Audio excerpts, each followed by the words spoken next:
ओम नमो भगवते वासुदेवाय नमः। कृष्णाय वासुदेवाय हरे परमात्मने प्रणतक क्लेशनाशाय गोविंदाय नमो नमः। स्वागत है आप सभी का सत्य सनातन धर्म यूट्यूब चैनल पर। गुरु पूर्णमासी की कथा। गुरु पूर्णमासी के दिन सबसे पहले सुबह स्नान करते समय जल में गंगा जल डालकर के स्नान करें। उसके बाद में भगवान कृष्ण को स्नान कराएं, चंदन का टीका लगाएं, भगवान के सामने तुलसी दल और केले का फल समर्पित करें, भगवान के सामने खीर का प्रसाद समर्पित करें। उसके बाद में भगवान के सामने चौमुखी दीपक जलाएं और इस कथा का श्रवण करें।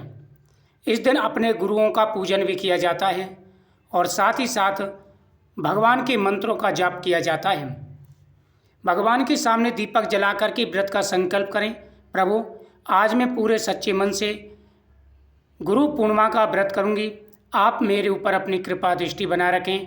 अगर कोई भूल चूक हो जाए, मंत्रहीनम क्रियाहीनम भक्तिहीनम सुरेश्वरा यद पूजितम मया देवम परपूर्णम परमेश्वरा। प्रभु, यदि कोई भूल हो जाए तो आप उसे क्षमा करें। एक बार की बात है, नारद जी विष्णु भगवान से मिलने गए। भगवान ने उनका बहुत सम्मान किया।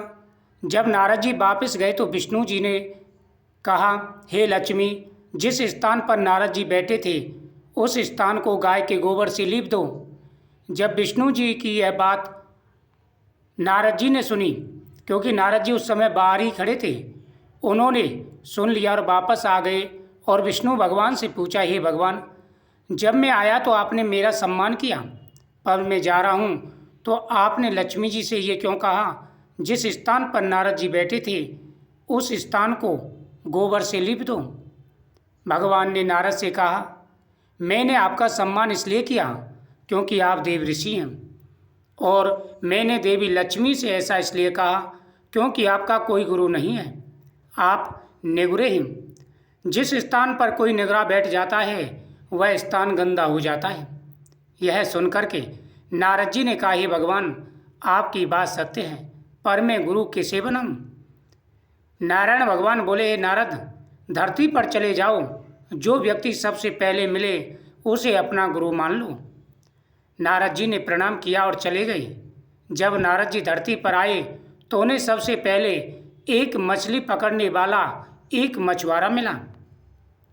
नारद जी वापस नारायण के पास गए और कहा, महाराज, वो मछुआरा तो बहुत कुछ नहीं जानता, मैं उसे गुरु कैसे मान सकता हूँ।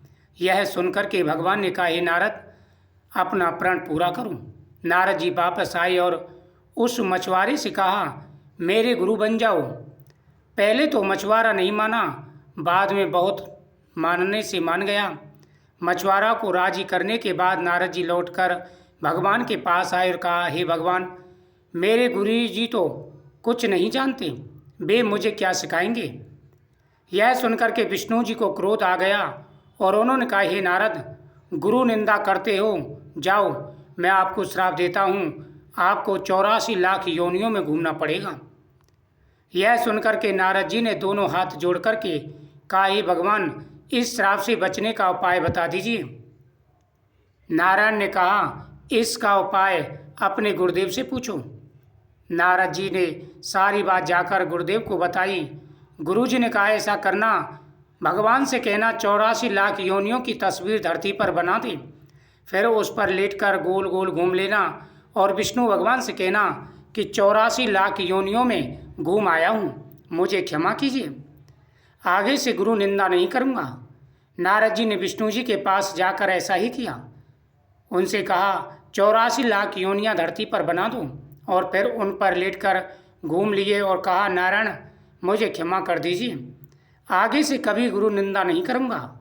यह सुनकर के विष्णु जी ने कहा, देखा, जिस गुरु की निंदा कर रहे थे उसी ने मेरे श्राप से बचा लिया। नारद जी, गुरु की महिमा अपरंपार है। गुरु गूंगे गुरु बावरे, गुरु के रहिए दास, गुरु जो भेजे नरक को, स्वर्ग की रखिए आस। गुरु चाहे गूंगा हो, चाहे गुरु बावरा पागल हो, गुरु के हमेशा दास रहना चाहिए। गुरु यदि नरक को भेजे तब भी शिष्य को यह इच्छा रखनी चाहिए, मुझे स्वर्ग प्राप्त हुआ है, अर्थात इसमें मेरा कल्याण होगा। यदि शिष्य को गुरु पर पूर्ण विश्वास हो तो उसका बुरा स्वयं गुरु भी नहीं कर सकते।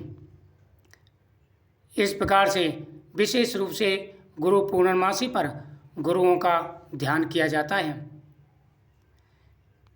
गुरु की भक्ति अपरंपार है। एक वक्त की बात है, किसी गांव में एक बड़े तपस्वी रहा करते थे। वे अपने शिष्यों को नित्य पाठ पढ़ाते थे। उनके यहाँ गांव के सभी शिष्यों में एक युवा होनहार बालक भी था, जिसमें गुरु के प्रति अटूट श्रद्धा थी। गुरुजी अपने शिष्यों को एक मंत्र विद्या देने की बात करते थे।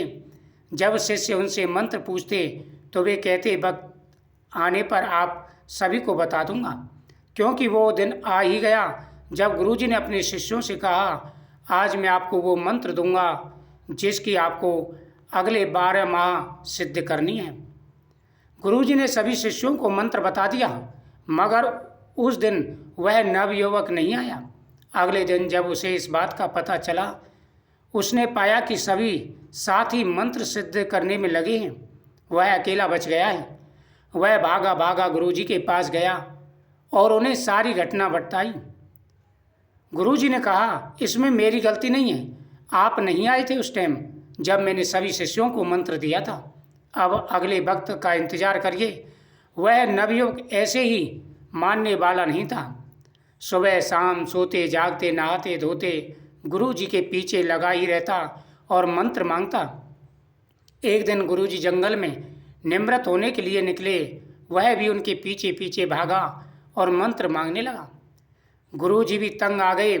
गुरुजी ने कहा, सही वक्त आने पर दूंगा। अगले दिन वह शिष्य निश्चित कराया कि आज वह मंत्र लेकर ही लौटेगा। उस दिन जब गुरुजी निमृत होने निकले तो वह फिर बोल पड़ा, गुरुजी मंत्र दीजिए। गुस्से में बोले, टेम देखे न कटेम भाग अठेसु। भोली प्रवृत्ति का नवयुवक मन ही मन प्रसन्न हुआ। उसने सोचा कि यही मंत्र है। वह प्रसन्न मुद्रा पर जाप करने बैठ गया। कुछ वक्त बाद उसी गांव में एक लड़के की मौत हो गई। अभी अभी शादी हुई थी। सभी दुखी हारे मन से उसे शमशान की ओर ले जा रहे थे। तभी किसी को याद आया, हमारे यहाँ कुछ संत हैं जो मरे व्यक्ति को जीवित कर सकते हैं। वे तुरंत उन शिष्यों के पास गए। उन्होंने मंत्र लगाया पर कोई काम नहीं आया। आखिर में उस नवयुवक ने भी टैम देखे न कटेम भाग अठेसु मंत्र का जाप किया। मरा लड़का जीवित हो गया। यह देख करके सभी शिष्य गुरुजी के पास पहुँचे। शिकायत करने लगे, गुरुजी आपने हमें नकली मंत्र दिया है, असली मंत्र तो आपने उसको दिया है। गुरु ने उस नवयुवक को बुलाया और पूछा, तुझे मैंने मंत्र कब दिया? वह बोला, आप ही ने तो बताया था, टैम देखे न कटेम भाग अठेसु। जब सभी शिष्यों ने गुरुजी से कहा तो गुरुजी ने उसे बुलाया और कहा कि मैंने मंत्र कब दिया था? तो उसने कहा, गुरुजी आप ही ने तो दिया था, यही मंत्र है, टैम देखे न कटेम भाग अठेसु। गुरुजी बोले, वो कोई मंत्र थोड़ी था, यह तो तुझे भगाने के लिए कहा था। तेरी अटूट श्रद्धा विश्वास और भक्ति से ये सिद्ध हो गया। शिक्षा गुरु के प्रति सच्ची भक्ति भव सागर पार कर देती है।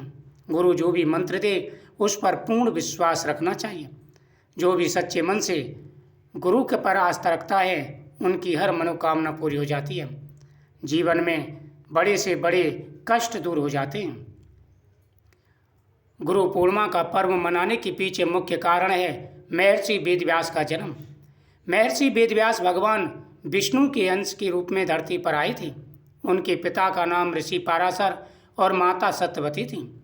उन्हें बाल्यकाल से ही अध्यात्म में काफ़ी रुचि थी, जिसको पूरा करने के लिए उन्होंने अपने माता पिता से प्रभु दर्शन की इच्छा प्रकट की और वन में जाकर तपस्या करनी शुरू कर दी। लेकिन उनकी माता ने इस इच्छा को मना कर दिया। महर्षि वेदव्यास ने अपनी माता से इसके लिए हट किया और अपनी बात को स्वीकार करा लिया। लेकिन उन्होंने आज्ञा देते हुए कहा, जब घर का ध्यान आए वापस हमारे पास लौटाना। इसके बाद वेदव्यास तपस्या हेतु वन चले गए और वहां जाकर उन्होंने कठोर तपस्या की। इस तपस्या के पुण्य के तौर पर उन्हें संस्कृत भाषा में प्रवीणता हासिल हुई, जिसके बाद उन्होंने चारों वेदों का विस्तार किया। महाभारत कथा, 18 महापुराण और ब्रह्मशास्त्र की रचना की, उन्हें वरदान प्राप्त हुआ। ऐसा कहा जाता है कि किसी न किसी रूप में हमारे बीच महर्षि वेदव्यास आज भी उपस्थित हैं। इसलिए हिंदू धर्म में वेदव्यास भगवान के रूप में पूजे जाते हैं। आज भी वेदों का ज्ञान लेने से पहले महर्षि वेदव्यास का नाम सबसे पहले लिया जाता है। गुरु पूर्णमासी का बहुत बड़ा महत्व है। इस दिन अपने गुरुओं की पूजा करें, दान पुण्य करें, उसके साथ साथ भगवान विष्णु का पूजन करें। संभव हो सके तो इस दिन घर में हवन करना चाहिए। इससे हर प्रकार के मनोरथ पूरे हो जाते हैं। ओम नमो भगवते वासुदेवाय नमः मंत्र का जाप करें। गौ माता को हरा चारा खिलाएं। सामर्थ्य के अनुसार दान पुण्य करें। आपकी प्रत्येक मनोकामना अवश्य पूरी होगी।